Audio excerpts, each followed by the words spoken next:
What's up, everyone? We're going to talk about this game. It's brand new. It's not globally released yet, and it is a Mafia game. This is Mafia Crime Wave. I have tried personally a lot of Mafia games myself. I have never found one that just caught my interest, but this one did right away because it's got a lot of story mode to it. It's got the PvP content that I want, and it's got a lot of different aspects to the game that really drew me in, that make it a lot more like a lot of the other mobile games that I've played, even RPGs. This is almost an RPG with a great storyline and a great PvP mode. So we are going to look at just some of the basic things you can do in today. The storyline in this is pretty cool. It's not very complex. We're just going to beat the boards as they go. Now, what this is going to do as we're beating these levels is this going to essentially level up all of our characters. It's going to give us, see this, all this money going in this truck down here. It's going to give us the equipment, the money, the resources we need for basically to buff up for our PvP, to put our defenses in, to rule the city. We're going to be the Mafia Crime Don. We can collect this as we're here. As you can see, it's going to give us a lot of different things for collecting here that we can use on any of our, what they're going to call Mafia enforcers in this game. So a quick overview on just the story mode here. If we just click on next, it's going to take us right into battle. We'll just get right into this. We're going to go into chapter 21. We are going to fight right where we're at. Basically, you're going to get select 5 of your Mafia enforcers that you have built to go against 5 pre-made defenders for the PvE content here. I have this set on auto for this tutorial, and just to show you guys how this just kind of flows. So we'll just hit fight and we'll just let it do what it does. The enforcers, the health bars are in the green on our side, they're in red on the other side, and as their bars fill in the bottom, the orange bars is when they can use their ultimate skills. We are probably not going to win this one. We're a little far in the game, but I'm just trying to show you guys how this goes. They will use their skills. We could take this off of auto. I could control these skills manually. We can change the camera angles if we'd like. We can change the speeds. But basically, it is going to fight this for us if we want in PvE. That's just kind of what we do. We did. So we won it. We got a victory on there. We'll just have to continue. Now, that's a quick of the story mode. We're going to claim we actually won something here. We're going to claim that. So for each of these story modes that we're beating, we're actually going to be able to claim different rewards as we go down, and each reward can be explained by clicking on it. This is an invitation to join a PvP battle. We need to earn these to keep playing PvP without having to spend in-game currency. We will go back. Now, we have a lot of things going on here. I know it looks like this. We're not going to be able to cover everything today. Another aspect of this that is in the story mode that is a quick PvE is called the Endless Trial. Each one of these stages is going to have different rewards that we can get. These here, these D16 potions are what we're going to need to level up our enforcers. This is in-game currency. We'll always need that, but again, we can just click on this and just kind of run through it very quickly. We'll just hit the fight and we'll watch our enforcers do their thing. Now, as we're watching this, you're wondering, well, how do I know what's going on here and what each is so fast each one of these enforcers is doing here? I don't even know what's going on.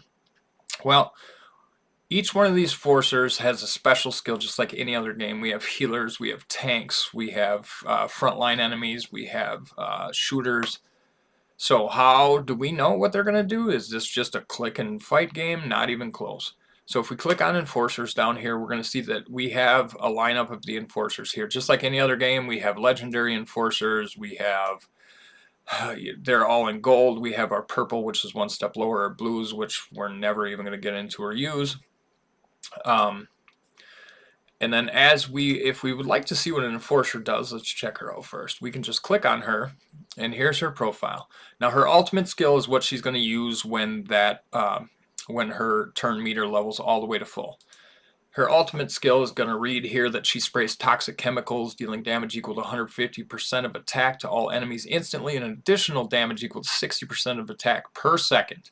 The effect lasts for 5 seconds. Now, as we level her up and we get this to level 3 all the way up here, you can see that it adds additional descriptions to this skill, basically higher attacks, longer time frames.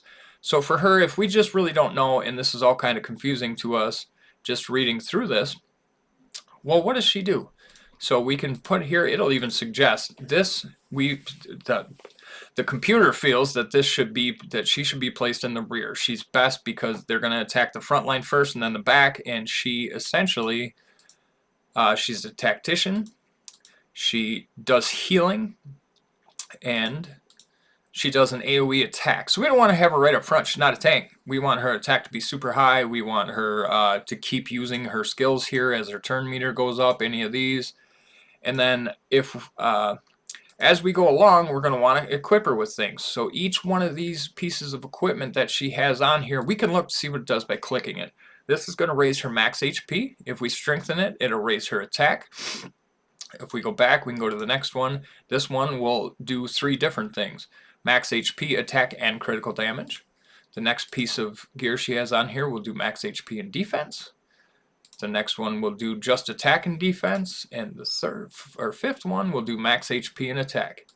Now we can switch any of these out. Let's say we want to replace this. We can look through our gear. We can see the power that it has. So the current one that she has on has 10,000 power. Now maybe we want to replace it with this set of boots this girl has on, and we could make it 18,000. Or this one here, we can make it 6,503.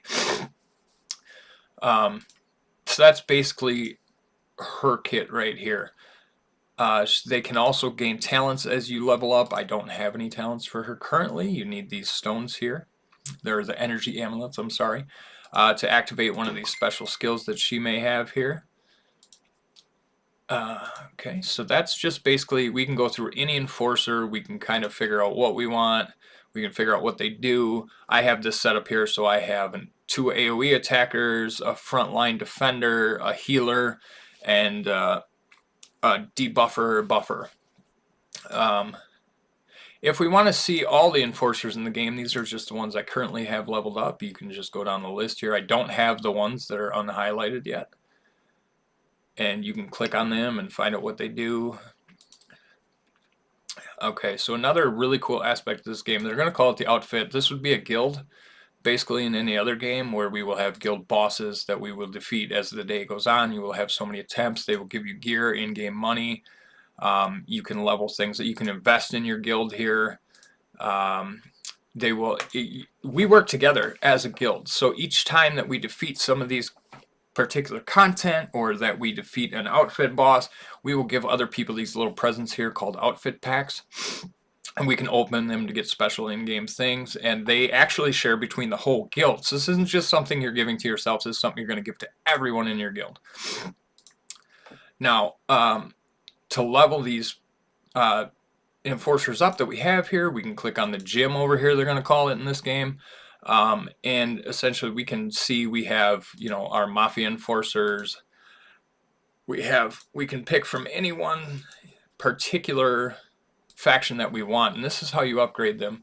If you click on one here, it will show you, oh, he can't be upgraded, sorry. You click on one that's highlighted with the exclamation point, it will show you what you can use to make him into the next level higher. Right now he's just a 5-star.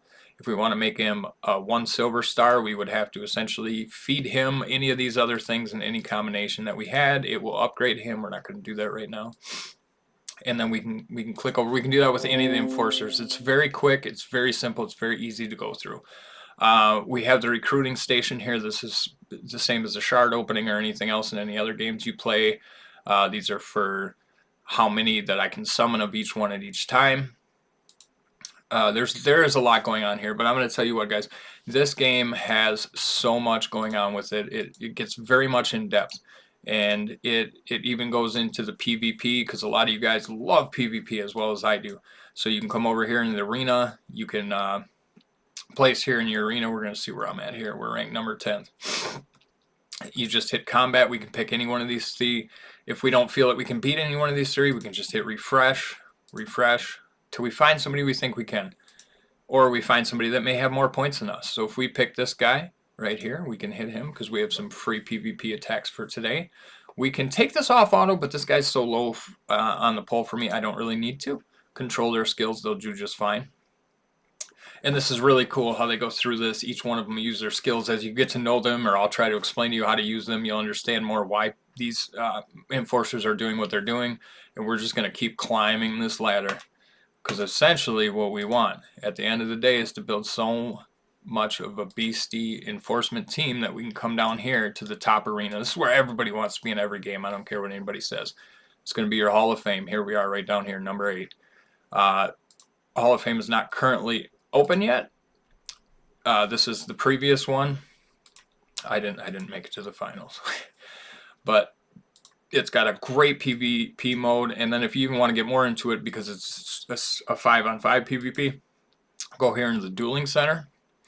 And in the Dueling Center, what we're going to look at here is actually we're going to have 3 different teams of 5. We're going to need to set them all up to fight other 3 teams of 5. So if we want to say click on this guy here, he will have 3 teams set up that we will have to beat all 3 of them, and I have to set up 3 and beat all 3 of his as well. So basically, guys, we got a Mafia game here that is more of a RPG. There's a whole lot going on here. This jail missions are super fun. We got to escape from a jail just by going through certain levels of the jail, as you can see, and beating it as they go to open different doors. Super cool content there. There's a hidden syndicate base. The City Legends is another story mode, but I've beat most of it, but still not at 100%. So we can click on any of these. Rob the bank. This one was super fun. We can challenge it. It's almost like a little side story. We got to try to rob this bank. There's going to be police officers that show up when we move things. There's going to be hidden tunnels we got to go through. And essentially how we will get through all this content is by leveling up our enforcers here. So you guys want to check this out. This game is awesome. It's not global released yet, but I totally suggest it. And hit me up if you do. I can help you in any way I can. And I'm going to put out some more videos on this real soon.